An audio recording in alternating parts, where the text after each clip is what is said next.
Les antivaleurs sous les... Mirador, c'est barbant. Les antivaleurs sous les fourches codines de nos chroniqueurs. On va continuer donc de fact-checker cette sortie des deux porte-paroles donc de la transition.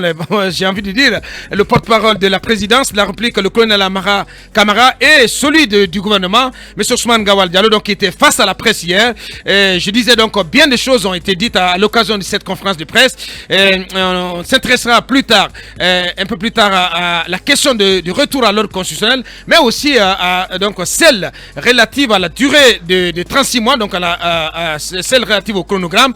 Mais ici et maintenant, on s'intéresse à cette facette au sujet de l'état de santé et donc du cas Alpha Condé, tout simplement. Pour faire bref, les deux donc ont évoqué le cas Alpha Condé. Je vous propose de suivre cet extrait.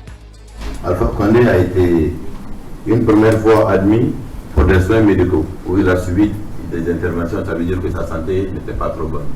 Après ces soins, il est retourné à Conakry. Et sa santé également a fait qu'il fallait lui permettre d'aller suivre des soins. Et c'est ce qui a fait qu'il se trouve présentement en Turquie. Il continue ses soins. Et son bulletin médical, nous ne l'avons pas clairement. Mais nous pouvons vous assurer que pour des raisons de santé, il est sorti. Et comme toute personne et encore un ancien chef de l'État, il a besoin des soins dus à son rang et à sa personne. Et des dispositions au nouveau gouvernement sont en train d'être prises tous les jours pour qu'il bénéficie des meilleurs soins et dans les meilleures conditions. C'est ce qui est en train d'être fait. Et sans que ça ne rentre dans les polémiques ou bien dire qu'il est en train de mourir et tout. Il est malade, il est en train de suivre des soins et toutes les dispositions sont mises à la disposition. En droite collaboration avec les autorités de la Turquie. Tout se passe bien grâce à Dieu. Bien, le colonel Amara donc qui affirme qu'ils n'ont pas clairement le bulletin de santé du président, de l'ancien président Alpha Condé. Oui, mais il y a de la contradiction dans ce qu'il dit. Vous dites qu'il est malade, il suit ses soins. Après, non, on n'a pas son bulletin de santé. Clairement. Ou vous ne savez rien ou vous savez quelque chose.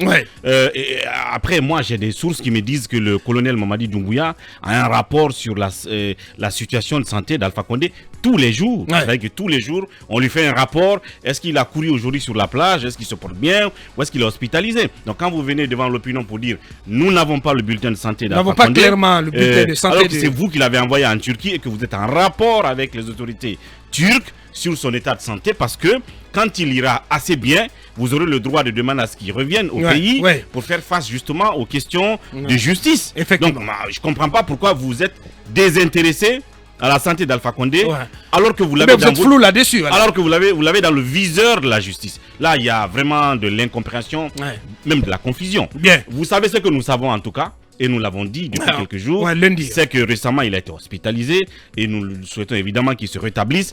Donc, si cela est une évidence, mais pourquoi le camoufler? On ne va pas dire quelle pathologie il a, quel est le degré de la pathologie et tout le reste, parce que ça reste dans le bulletin de santé, mais dites quand même aux gens, voilà ce qu'il vit au moment où nous parlons. Est-ce qu'il est alité ou est-ce qu'il ne l'est pas? Je pense qu'il faut tout simplement dire ça aux gens. Mohamed Kaba. Non, mais je me pose d'abord cette première question. Alpha Condé mérite-t-il ce sort? J'ai dit non, il ne mérite pas ce sort. Quel sort? Ce qui se passe maintenant, qu'est-ce qui se passe maintenant, Mohamed? De son état non, de mais santé. il est en soins du côté de la Turquie. Vous parlez de quel sort? Il ne mérite pas ce sort. Vous savez, la psychose... à la place des autorités... la psychose qui s'abat sur... Mohamed, à la place des autorités actuelles, nous parlons toujours d'Alpha Condé. Qu'aurais-tu fait? Non, peut-être l'envoyer à Paris tranquillement, aux États-Unis, dans son pays de rêve, le pays qu'il a choisi, parce que la Turquie n'est pas son choix. Quel est son pays de choix? C'est évidemment son deuxième pays d'origine, la France. La France. Oui, bien sûr. Donc, je disais tantôt, est-ce qu'il mérite ce sort? Bien. La réponse, il est citoyen français, évidemment. De nationalité. De nationalité, pardon. Donc, est-ce qu'Alpha Condé mérite-t-il ce sort? Je me dis non. Et la raison, elle est très simple. C'est le CNRD qui a causé cela. En humiliant Alpha Condé à travers l'axe Mohamed, on va pas refaire non, la maladie d'abord est psychologique. Non, la maladie d'Alpha Condé est psychologique. Vous avez vu les images, j'ai vu les images. Déboutonné, assis entre deux militaires et qu'on huait le président. On l'a hué comme un malpropre. Donc sa maladie aujourd'hui est psychologique. Qu'on accorde tous les soins nécessaires au président Alpha Condé dû à son rang. Mais le monde... Donc ce que tu demandes aujourd'hui, c'est qu'on lui permette d'aller se soigner à Paris. qu'on lui permette de voyager n'importe où, partout où il veut aller. Mais il ne faut pas qu'on l'impose un périmètre de voyage. Il y a un problème, Mohamed.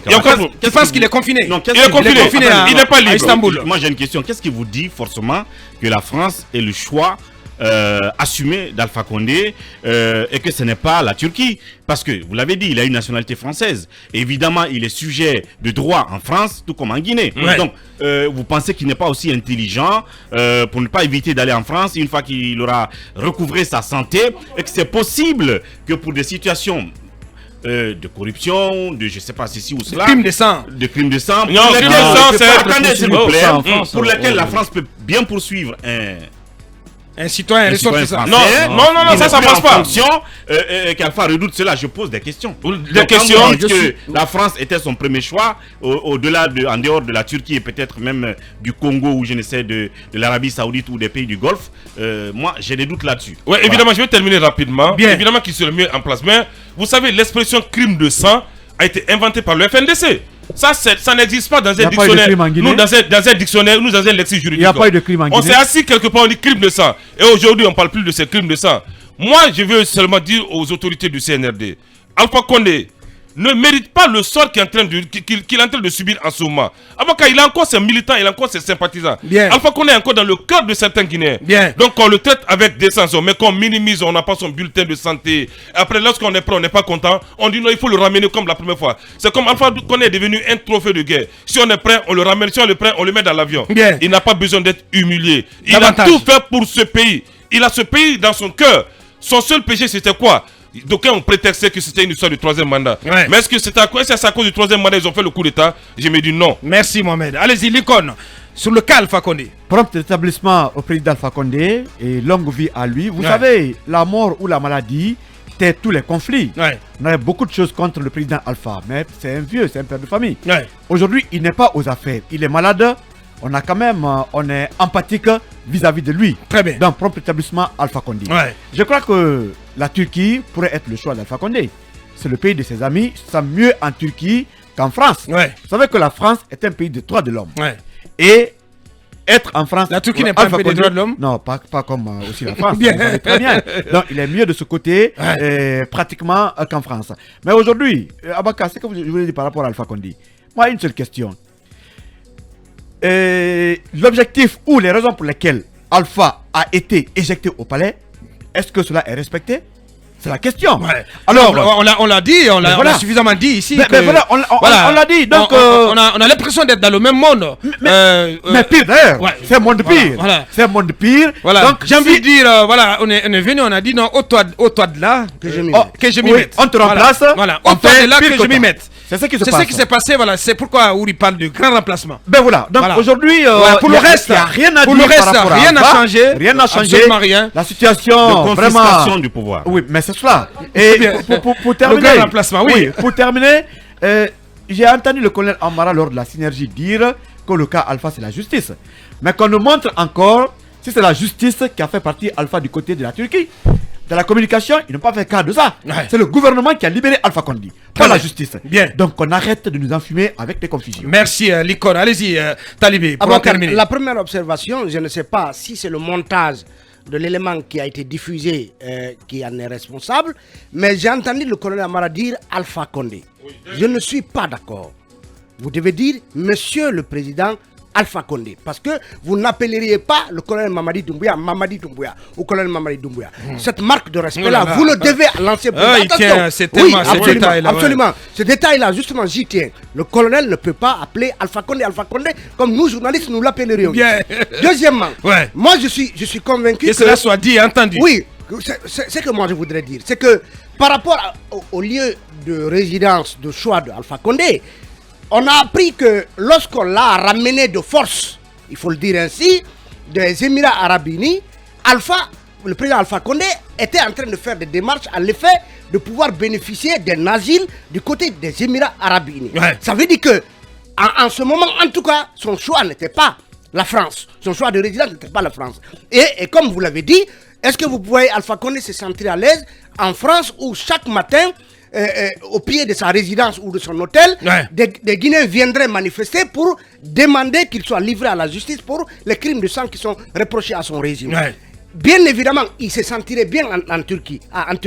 Mais il est évident que lorsque Alpha voyageait, la justice avait fait une déclaration pour dire qu'une autorisation de voyage lui avait été accordée pour des soins. Donc ça laisse penser qu'il y est non seulement sous le contrôle de la justice guinéenne, mais aussi par les soins de l'État guinéen. Donc le colonel Amara a raison en disant que le cas Alpha Condé est géré par la justice. Géré par la justice. Il a entièrement raison là-dessus. Oui, mais par le régime, par le CNRD. Absolument. Mais bien sûr. Parce que vous avez vu... Non, par la justice, mais pas par la justice du CNRD ou par le CNRD. Aboubakar, voilà, non, soyons très clairs là-dessus. Aboubakar, vous êtes d'accord avec moi? Géré par la justice. Aboubakar, vous êtes d'accord avec moi que si le colonel ne voulait pas que le président Alpha Condé aille se faire soigner en Turquie, la justice n'en délivrerait jamais un critique. Vous êtes d'accord avec moi? Et maintenant, pour terminer, en Turquie, Alpha y est parce que le CNRD le veut ainsi, parce que la justice l'a accepté.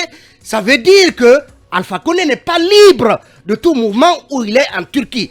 Donc aujourd'hui, je pense que le cas Alpha Condé est justement remis à l'ordre du jour, tous les jours amplifié et réactivé, parce que justement le CNRD fait regretter à certains le départ d'Alpha Condé. Parce que oui, absolument. Mais vous l'avez dit. Vous avez dit que oui, mais bien sûr, que la situation ne change oui, bien pas. Sûr, bien Pourquoi? Parce que principalement moi, Abakar, je n'ai pas eu le temps de le dire. Le terrain sur lequel j'en veux plus au CNRD, c'est sur le terrain de la gestion du volet politique de la transition.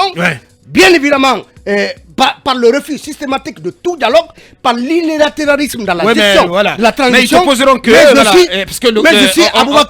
Mais aussi par rapport au respect des droits de l'homme et des libertés. On ne saurait accepter qu'après le 5 septembre... J'étais en train de dire qu'on te rétorquerait que, voilà, il n'y a pas de volonté chez le CNRD et chez le gouvernement de fermer l'espace de dialogue, qui a un espace d'écoute. C'est ce que Ousmane Gawal a rappelé tantôt. Aboubakar, vous le savez, ça relève de la politique de l'Autriche. On sait bel et bien que le CNRD évite systématiquement. D'abord, on a tout fermé et vous verrez que peut-être il n'est pas exclu que on a appris que le Premier ministre a reçu la visite hier du président de la transition lors du conseil interministériel. Allez vers les gens. Maintenant qu'on est devant le fait accompli. Le fait accompli, c'est quoi? C'est l'imposition de 36 mois de transition. Peut-être que on en parlait là tout à l'heure. On en parlait là tout à l'heure. Parce qu'on a l'impression que là, sur cette question, la junte, voilà, c'est totalement fermé et la baisse est dite. C'est 36 mois, voilà, point barre à la ligne. Abakar, je suis en parfaite harmonie avec Talib Bari là-dessus. Je pense que au-delà de tout le marketing mensonger et envoûtant qu'on a écouté sur sur la transition, parce que tout le monde y a adhéré pratiquement, sur la transition, je suis face à l'évidence qu'on est pratiquement dans une confiscation de pouvoir. Parce qu'en fait, le coup d'État, il est par nature opportuniste. Il faut qu'il y ait un contexte politique, économique et social qui justifie un coup d'État. Une fois que vous l'avez fait, vous avez trouvé vos éléments de langage pour légitimer votre coup d'État, vous ouvrez une transition. Il y a deux façons de la faire. Soit vous déclarez la confiscation du pouvoir pour un délai indéterminé, parce qu'on prend les exemples des Rawlings et d'autres, vous confisquez carrément, et bien parce que la situation était tellement pourrie que vous ne pouvez pas promettre de remettre le pouvoir en un laps de temps. Alors, on a même cité Castro. Évidemment, mais une transition, par nature, veut dire que vous préparez le retour à la situation normale qui ne l'était plus, pour laquelle vous avez mis fin à un pouvoir qui existait. Donc, si vous ne travaillez pas dans ce sens-là, alors que le premier pilier justement de cette transition-là, comme il a dit, c'est le pilier politique, à travers un processus politique et électoral. Qui est visible. Éminemment électoral. Mais depuis un an, on n'a aucune visibilité sur ce pilier principal. Et quand c'est comme ça, nous sommes plutôt dans une confiscation de pouvoir. Bien, dans un instant, donc on va poursuivre ce débat. On va s'intéresser justement à la question relative au retour à l'ordre constitutionnel, au chronogramme de 36 mois. On marque une courte transition pour vos messages et puis on continue le débat.